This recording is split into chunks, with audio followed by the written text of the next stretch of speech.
Muy buenas noches, bienvenidos a Su Caso en Casa. Soy Juan Carlos Hurtado Ochoa, periodista y abogado. Muy contentos porque tanto Su Médico en Casa como Su Caso en Casa está marcando muy bien en sintonía. Más de 3 puntos según Ibope, que es la empresa que establece cuál es el grado de sintonía de los televidentes en los canales regionales y nacionales. Y eso es posible gracias a ustedes, que están muy pendientes en la asesoría que se da en materia de salud a las 6 de la tarde y a las 6:25 en materia jurídica. Eso nos hace sentir muy contentos. Y empecemos entonces en materia. ¿Se han preguntado ustedes qué pasa cuando el compañero o la compañera no cumplen con su obligación de dar alimentos a su familia? Ese es un caso muy de la cotidianidad, muy recurrente, y por eso hoy vamos a aclarar dudas sobre ese tema que es del derecho de familia. Y es bien importante porque algunos televidentes nos han llamado cuando hemos desarrollado otros temas y habíamos prometido precisamente hablar sobre el tema de familia, de alimentos, cuándo se da la conciliación, cuándo se llega al tema de la demanda, qué implicaciones tiene el incumplir con estos derechos que se deben dar. Y por eso tenemos a una invitada quien es abogada y experta también en este tema y desde su oficina lleva este tipo de casos. Se trata de la doctora Beatriz Arango Nieto. Muy buenas noches, muchas gracias por aceptar nuevamente la invitación al canal. Y quisiéramos entonces, por empezar de una vez en materia, preguntarle quiénes pueden solicitar los alimentos y cuando uno dice alimentos, ¿en qué consiste? ¿De qué se trata? Porque obviamente a los televidentes hay que contarles en un lenguaje muy sencillo todos estos temas jurídicos. Claro que sí, buenas noches a todos los televidentes. Es importante tener en cuenta que cuando hablamos de alimentos, la gente cree erróneamente que se trata de comida exclusivamente. Eso no es así. Alimentos se refiere a el hecho de poder alimentarse, es cierto, pero además tener vivienda digna, recreación, educación, salud, todo lo que una persona necesita, incluyendo obviamente el vestido. Entonces, alimentos lo incluye todo concepto para una persona, sea un mayor o sea un menor de edad, poder subsistir con todo lo que necesita. Indispensable también tener en cuenta que los alimentos se le deben a menores de edad, hijos menores de edad, padres, hermanos, abuelos, es decir, ascendientes y descendientes, como también a hermanos. Muy importante ese dato porque a veces se confunde y dice, pero venga, ¿y por qué un hijo ya mayor de edad a veces pidiéndole alimentos a su padre o a su madre si supuestamente ella es una persona que tiene la capacidad de trabajar? Se han visto casos en ese sentido. Empecemos entonces como a delimitar quiénes son los que inicialmente o quienes más frecuentemente se solicita el tema de alimentos y empecemos a ampliar el panorama para que nuestros televidentes vayan haciendo el análisis. Claro, es importante también saber que esos alimentos, la gente confunde alimentos porque no sabe que existen 2 clases de alimentos, los congruos y los necesarios. ¿Cuáles son esos alimentos congruos? Son aquellos que la persona necesita para vivir en su nivel de vida, en la sociedad en la que está, no en el estrato socioeconómico. En cambio, los necesarios son esos vitales, lo que yo necesito para subsistir. La mayoría de los casos se solicitan alimentos de los hijos menores o hijos mayores con alguna discapacidad o hijos mayores que aún continúan estudiando a sus padres. Sin embargo, también es común que se dé el caso de padres que los solicitan a los hijos. A los hijos. De pronto el papá que está en una situación de enfermedad, de salud, no tiene ningún ingreso y ve que sus hijos tienen capacidad y se olvidaron del padre, él puede en un momento dado solicitar también que sus hijos respondan por él. Sí, sobre todo porque muchos padres no alcanzaron a tener el derecho a la pensión, no cotizaron, o no cumplieron las semanas, o por la edad, hoy en día están enfermos y sus hijos trabajan independiente y son o no son profesionales, tienen un ingreso y ellos ya no lo tienen, entonces le piden esos alimentos a los hijos. Este es un tema muy importante para las personas interesadas en saber sobre el derecho de familia, alimentos, no solamente el alimento como tal, sino también otros aspectos relacionados con la educación, el vestido, y por eso tenemos también a esta hora a nuestros televidentes, que son quienes son también la razón de ser de este programa.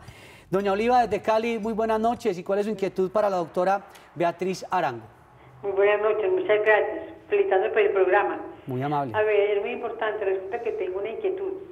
Mi hermana, el esposo se fue y la dejó, ¿cierto? Mi hermana en este momento tiene 66 años, está muy enferma, cuando se fue, pues estaba ya más o menos como bien, ¿cierto?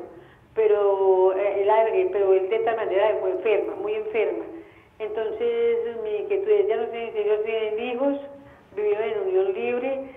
¿Será que ella puede pedirle a él que le colabore con los alimentos? Porque la verdad es que económicamente está mal. O sea, doctora, si no muchas gracias a la televidente. Si no existen hijos, cónyuge o compañero pueden solicitar también el derecho. Claro, sí, por supuesto. Es que los alimentos se deben a ascendientes y descendientes, pero también a cónyuge o a compañero permanente. ¿Cuándo se deben estos alimentos? Se deben cuando la causal para terminar esa relación o causal de divorcio en este caso han sido por culpa del alimentante, que es la persona que o dejó o cometió alguna de las causales que conocemos pues para el divorcio o para la terminación de esta unión marital. Aspecto muy importante que quien la doctora Beatriz Arango nos comentó antes de iniciar el programa está relacionado con la conciliación. A veces es muy bueno llegar a la conciliación para evitar largos procesos desgastantes, aburridores, por hablar de forma muy coloquial. ¿Por qué es importante la conciliación? ¿Dónde se puede hacer la conciliación? ¿En qué caso se hace la conciliación? Ese elemento jurídico tan importante, ¿cuándo se debe utilizar? Claro, o acudir a él más? La conciliación es un mecanismo amigable para resolver conflictos. Esas conciliaciones en alimentos son muy comunes y se pueden llevar a cabo en centros de conciliación privados, centros de conciliación públicos, consultorios jurídicos de facultades de derecho, a su vez en notarías o en entidades públicas facultadas para conciliar. Es decir, hay cantidad de lugares. Algunos de ellos cobran por el servicio, como las notarías y los centros de conciliación privados, y otros tienen un servicio gratuito, como los centros de conciliación público, los de consultorios jurídicos, y adicionalmente a esto, las entidades públicas avaladas para conciliar. ¿Qué se hace? Es simple, simplemente se acerca a la persona, hace la solicitud de a quién debe citar, sea el cónyuge, el compañero, un hijo, un padre, aclarando también que cuando hablamos de compañeros permanentes me refiero a parejas heterosexuales o a parejas homosexuales, sexo, es decir, cualquiera tiene ese derecho. Se acercan allá, se cita o se convoca a la persona a la que se le está solicitando los alimentos, se cuenta la situación por la cual se encuentra la persona, por qué está solicitando estos alimentos, se mira la capacidad económica del alimentante, pues de la persona, se fija una cuota, pero lo más importante cuando se fija esta cuota es que la cuota sea posible de cumplir. Sí, que sea algo aterrizado a los ingresos del cónyuge o la cónyuge. Sí, cuando se le pide una cuota, si una persona se gana un salario mínimo, yo no puedo pedir una cuota de 400, de 500, porque la persona igual tiene que subsistir también ella. Entonces debe ser coherente, pero también debe ser coherente al nivel de vida de ese hijo o de esa persona que está solicitando esos alimentos, porque los alimentos, aunque pareciera muy fácil de fijar un valor, no es tan sencillo. ¿Por qué no es tan sencillo? Porque tengo que tener en cuenta las necesidades de la persona que la está solicitando, pero también la capacidad económica de la persona a la que se le está solicitando esa cuota de alimentos. Muy importante también establecer que la conciliación en materia de alimentos es un requisito de procedibilidad. ¿Qué significa eso? Voy a demandar de una vez a mi compañero o compañera o a mi esposo o a mi esposa. No, debo agotar primero la conciliación y eso pues la doctora Beatriz sí que lo tiene claro. Vamos con más televidentes. Don Miguel desde Enciso, muy buenas noches. ¿Cuál es su inquietud hasta ahora? Don Miguel, vamos a disminuirle un poquito el sonido al televisor para que podamos dialogar y formular por supuesto su inquietud. Don Miguel. Bueno. Buenas noches. Bueno, mientras le disminuye el sonido, el volumen al televisor, decíamos, doctora Beatriz, que es muy importante agotar la conciliación antes de empezar un proceso, digamos, legal, porque en la demanda seguramente le van a pedir, bueno, ¿usted agotó eso o no? Si fue a la conciliación o no. Por supuesto, cuando hablamos de agotar el requisito de procedibilidad, significa que para poder demandar en ese tema tuve que haber intentado primero conciliar. ¿Eso qué quiere decir? Que tuve que haber citado a esa persona y o no llegué a un acuerdo o la persona no compareció. Por esa razón me voy a un proceso judicial, porque si la persona asistió a la audiencia, se llegó a un acuerdo, pues ya no hay necesidad de demanda, razón por la cual pues no hay necesidad de cumplir ese requisito de procedibilidad. Y si la persona solicitada no asistió, entonces ya se entiende como que ya queda el camino abierto para iniciar. O asistió y no se acordó. Perfecto. No llegaron a ningún acuerdo. También, entonces se agotó el requisito y puedo ya acudir a la justicia ordinaria para la demanda. Ahora sí, don Miguel, muy buenas noches. ¿Cuál es su inquietud hasta ahora, don Miguel? Buenas noches. Buenas noches. Mira, el caso mío es que yo tengo una nieta de una hija que se me murió desde el 2005 y al papá lo he demandado cantidad de veces por cuota alimentaria, cierto, pero en este momento lo tengo demandado directamente por el bienestar familiar, por la patria potestad. Pero tengo un interrogante, lo que pasa es que la abuela del papá de la niña también es pensionada. Pero esa aconsejable yo no demandarlo más por cuota alimentaria por la cuestión de que yo estoy demandándolo a él por la patria potestad? Bueno, ahí, don Miguel, yo veo dos escenarios. Uno seguramente lo va a resolver la doctora Beatriz, qué pasa ahí con la demanda que él adelanta, y el otro tema es que jurisprudencialmente y por norma ya, o por jurisprudencia más bien, ya los nietos pueden acceder a la pensión de los abuelos, pensión de sobreviviente, pero habría que revisar ese caso. Yo en ese caso específico sí lo invito para que nos llame al 322-2552 del tema pensional del nieto para revisar el caso. Y en la situación que planteaba don Miguel sobre la patria potestad, él pregunta si debe continuar o no con ese proceso. Ya, según lo que él menciona, ¿usted qué puede...? Bueno, es indispensable también saber en qué parte va el proceso. O sea, ya se le fijó la cuota de alimentos y él no la está cumpliendo, entonces estamos en un ejecutivo o simplemente se está solicitando. Porque él dice que lo demanda y lo demanda y lo demanda. Debe ser que ya se hizo la demanda y simplemente el problema que tiene ahora es la parte del pago. Eso es lo que logro entenderle. ¿Qué recomendación? Que no ha cumplido.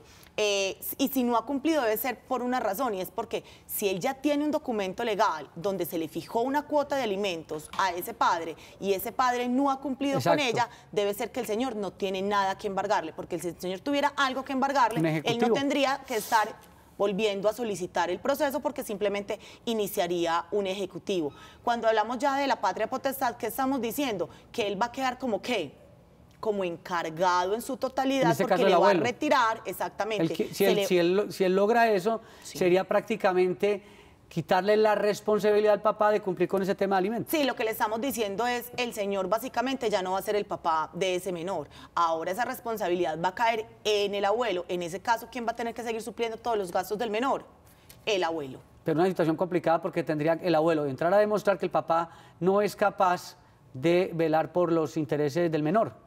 Pero es muy fácil de demostrar en este caso porque si ya tiene la demanda significa que no está respondiendo por él, aunque hay que hacer claridad que para iniciar el proceso y privar de patria potestad a un padre o a una madre, no solamente nos referimos al tema económico, puede que ese padre no esté supliendo las necesidades económicas, pero eso no es el único factor que existe para quitar la patria potestad a un padre. Brevemente para entrar con otro televidente, entonces él preguntó que qué era mejor, que qué le aconsejaba, si pelear la patria potestad o seguir más bien luchando para que el padre cumpla con los deberes del hijo. Para mí es muy difícil contestarle eso porque depende de la situación personal del televidente que nos está llamando. Entonces, ¿qué hay que analizar? Si él tiene la capacidad económica para seguir supliendo los gastos del menor, pues entonces inicie el trámite de privación de patria potestad, pero no solamente con ese argumento, porque probablemente el juez no lo va a privar de la patria potestad por esto. Si él considera que necesita esa ayuda económica, continúe con el proceso de alimentos. Hay que revisar bien el escenario. Doña María, gracias por llamarnos y por esperarnos unos segunditos. Buenas noches, ¿cuál es su inquietud desde Pereira, cierto? Desde Pereira. Lo que pasa es que yo tengo una familiar que convivió 40 años con un señor, él es pensionado, y él tenía esposa.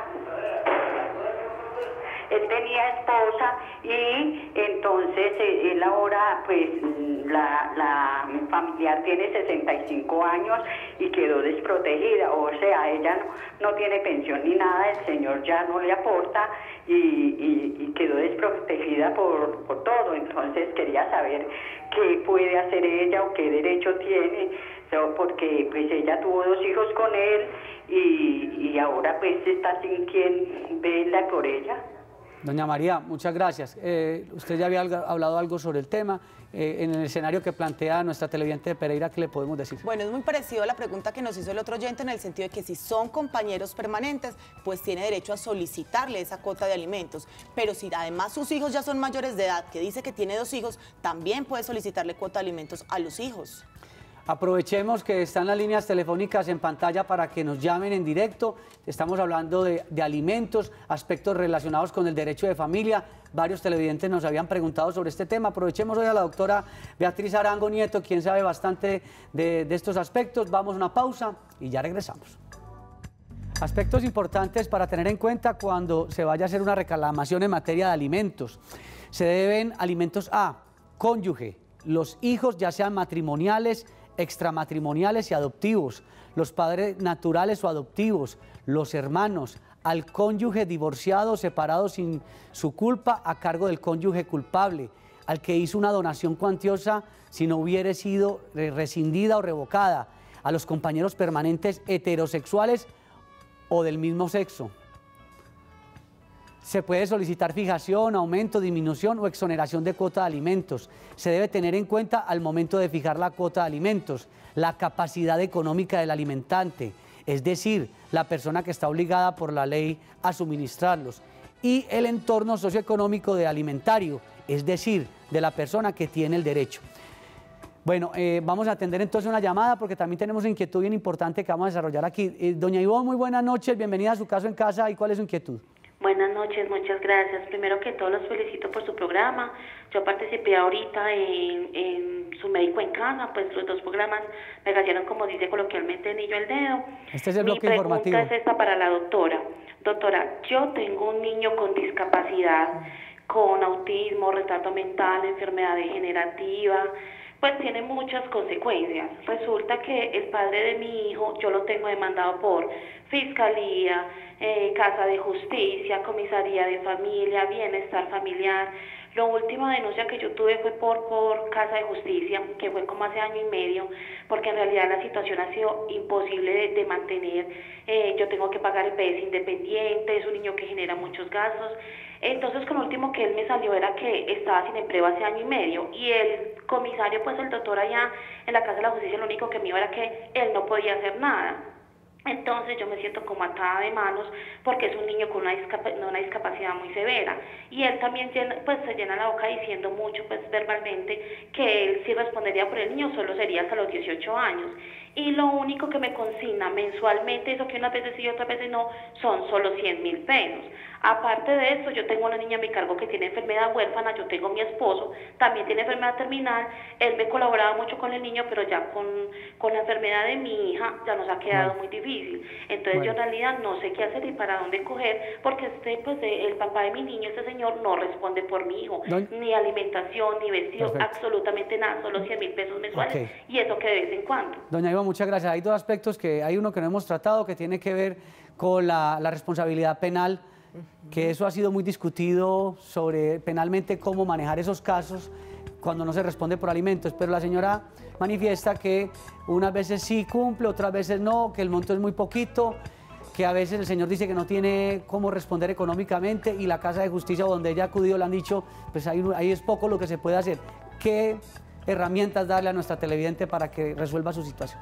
Bueno, lo que pasa es que la situación es una situación compleja. ¿Por qué es una situación compleja? Porque a pesar de que la televidente ha estado tocando todas las puertas legales que conocemos para este tema, cuando iniciamos el trámite de inasistencia alimentaria en Fiscalía, básicamente cuando el padre hace una consignación, así sea de un monto pequeño, para la Fiscalía se entiende que está cumpliendo y que hay voluntad. Y cuando él manifiesta que no tiene trabajo y al estar dando una cuota, así no le alcance a la televidente para lo que ella realmente requiere, pues Fiscalía básicamente lo que le dice es: hay voluntad, está cumpliendo, no tiene mayor posibilidad. ¿Qué es lo que sucede? Que la ley presume que cualquier persona, trabaje o no trabaje, se gana un salario mínimo. Entonces esa cuota de alimentos debería estar fijada, no por 100.000 pesos, sino proporcional al salario mínimo, que se supone que es el mínimo para este señor que no trabaja. Frente a la Casa de Justicia, pues tienen razón, allá seguramente lo citaron a una audiencia de conciliación en derecho o en equidad, se puede presentar en cualquiera de las dos.